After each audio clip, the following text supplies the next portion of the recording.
Good morning. Good morning. Let's begin with prayer.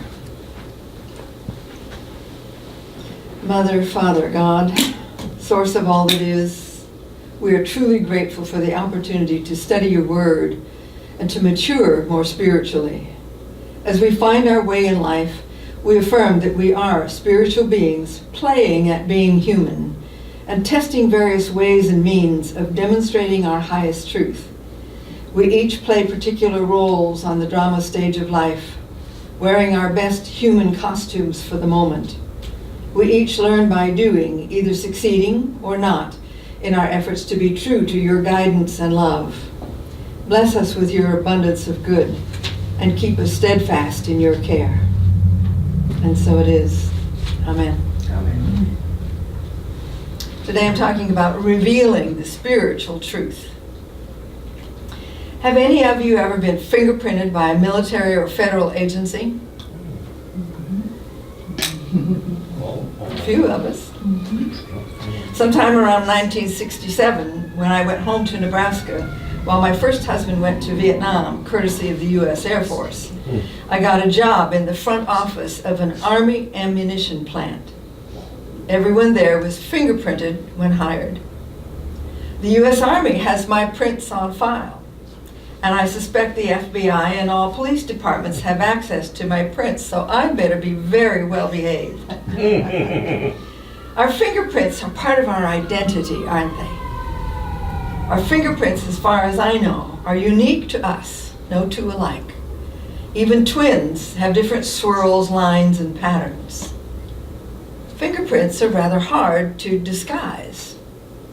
They identify quite clearly who we are as individuals. However, we can disguise other aspects of our lives and ourselves. Most of us wear many masks or disguises during our lifetime. Whenever we say, I am, ... we label and identify one of our disguises. I am a wife. That's one of my disguises. I am a sister. That's a different costume I wear. I am a minister.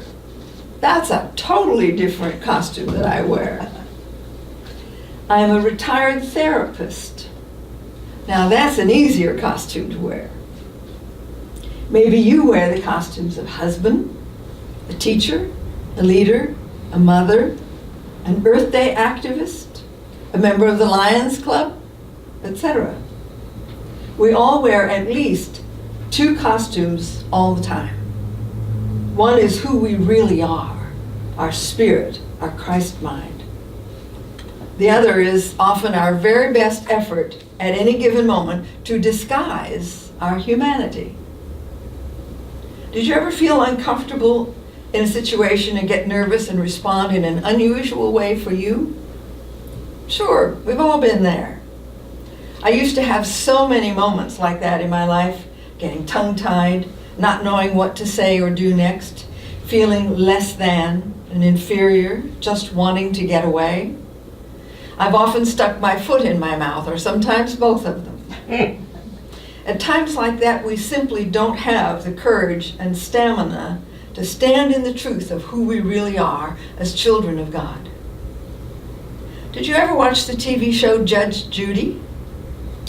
People in her courtroom try really hard to disguise their true selves, but their body language belies their truth and convicts them. Judge Judy can see right through them. Oh, the games we humans play. When we mature, we discover those games really don't work for us. They cannot lead to our happiness. Excuse me a moment, I'm hungry.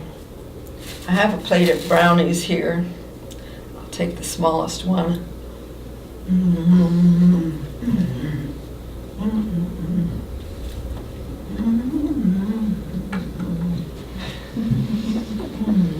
Chocolate. Very good. It was a little too big. Anybody want one? Oh, yeah. Doreen, come on up. I'll have one of those. Here, What? have a recipe. Aw. What, you can't eat it? Gotcha. Sorry, you can't use it that way? Well, I will. I have some music here. It's a gentle piece with a good rhythm. It's all about unity. Want to hear it? Do you like that? Why not? Can't you use it this way? The point here is individuality. A recipe is general. A brownie is individualized. The sheet music is quite general. Performed music can be interpreted in many individual ways. When things are generalized, they're not very useful. If things are individualized and personalized, we can more readily use them.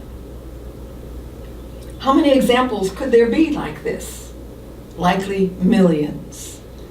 The game of tennis, for example, has a rule book, but it produces many varieties and styles of play.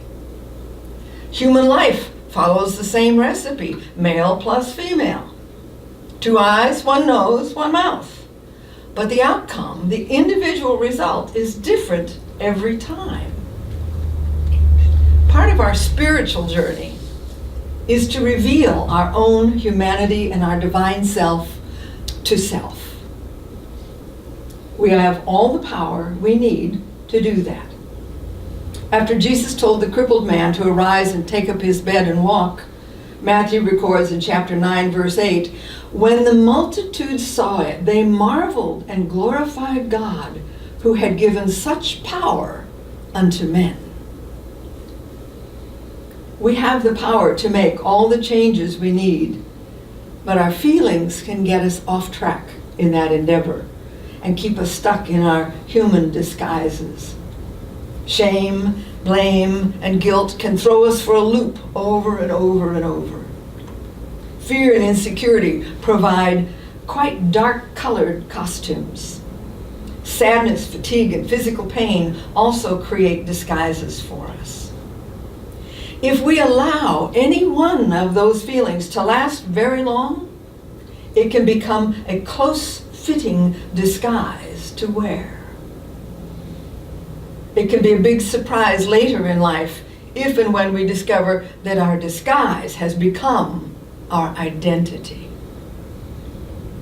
It's almost as if the very familiar disguise has become our fingerprint. Then we discover we don't know how to live without that disguise. We get uncomfortable sharing the truth of who we are. We say, well, that's just who I am. Or we say, I've always been this way. Phooey. A disguise is never our truth. That's never who we are. A cover-up cannot reveal our truth. A bank robber usually covers his face or wears a hooded jacket and sunglasses. With a costume, he disguises his truth. Where do we get our negative disguises, our unfortunate costumes? Usually from someone in our past who taught us an untruth about ourselves and led us to believe in that untruth. Whatever is negative in our past needs to be healed and released. Healing the past involves becoming aware of the consciousness of God. When we focus on what others think of us, we cannot hear what Spirit is saying. We need to ask self, what did Spirit say to me back then that I didn't hear? One thing Spirit says to us is that negative person or event did not change the real you. We need to ask self, what does Spirit say to me today? And then it's time to really listen. There is no substitute for the experience of the one presence. That's what heals all our pain. Here's some questions for each of us to try to answer. What's the number one situation in my life that helped me put on my disguises? The day after that, what would God have said to me? God was saying, "You are my beloved, in whom I am well pleased. You are made of source energy." Why didn't we hear that back then? Well, for one thing, maybe we weren't listening very well. Maybe we hadn't yet cultivated the listening habit. What voice did we listen to instead, and what did it say to us? Most of you know my story. My dad told me I couldn't do anything right and I'd never amount to anything. I lived down to his expectations for years. Well, today it's high time that we all let go of all our negativity and reveal our spiritual selves. We can choose to let listening to Spirit become our way of life. Spirit's voice is a whisper, so we must get quiet to hear it. God would say to us, "Love and be loved." And notice which comes first, because I have loved you first. Take my love to others. God might say, "See yourself as a human toy with a battery. Take it out and you have no power. Put it back in and you have power. Your battery is source energy." Healing happens over time because we change, adjust, and grow. Nobody betrayed the new persons that we are today. The persons we are now have not ever experienced those old events unless we constantly rehearse them. Here's an exercise to help us heal our past and reveal our spiritual selves. List all the people who challenged and encouraged your true self to emerge. That might be a very happy task. What would you say to them now? Number 3, list all who encouraged you to wear your disguises. Number 4, what would you say to each of them now? Today, it's all your choice. You give you an opportunity to show either your true self or your disguised self. There's nothing and no one to forgive except self. Daily return to love. You are source energy. To reveal more of your spiritual self, focus on God's presence and the Spirit within. Hold on to the one presence. Let all negative emotions go. Give all the negative stuff to source. Golden key it, Let it go. There is no place source is not. There is only source, and all else is illusion. Dr. H. Emily Cady, a famous unity minister, wrote, "There is only God, all else is a lie." Johann Wolfgang von Goethe had a great idea. He wrote, "Don't let a day go by without exposing your mind to inspiration of some kind." What kind of individualized inspiration do you receive each day? What kind of relationship do you have with God? One-way chatter? On-off connection? A constant connection? How we get to a positive connection is through awareness plus practice every day until that becomes our number one costume. When we get caught up in a human disguise and tend to feel down, we can remember, who are you to call unclean that which I call clean? I invite a question that will stir your soul and see what answers you get. Let's wear our positive costumes with joy. And let's release any negative disguises and reveal our true selves.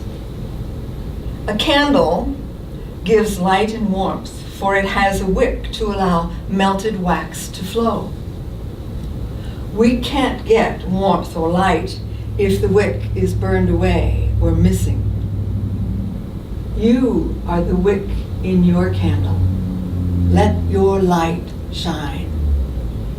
Cultivate a new awareness of the One Presence and shine for all you're worth. Oh, the rest of the brownies will be in the kitchen for later, so stay for our lunch and let's go to our time of meditation.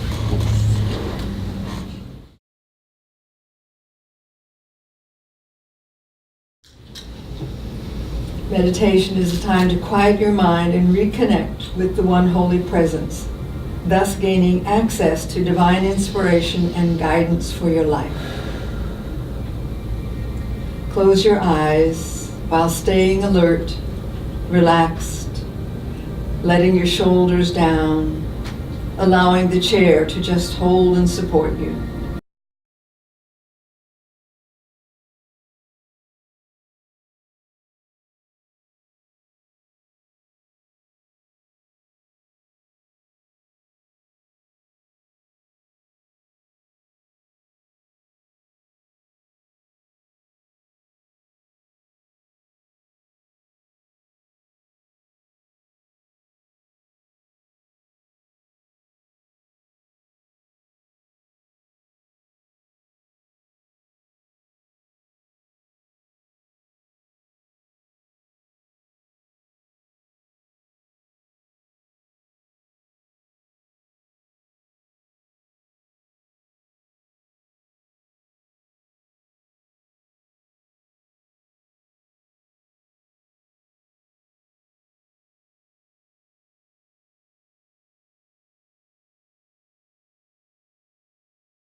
Give thanks for new insight for your life.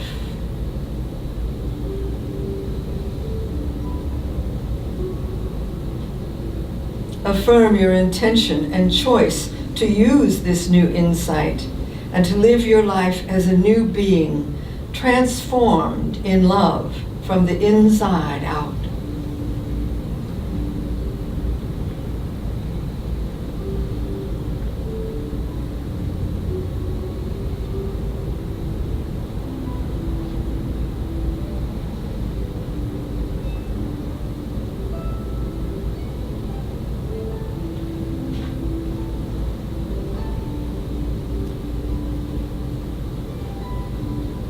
Gently, slowly bring your focus back to your body, to the chair, to the room, and when you're ready, open your eyes.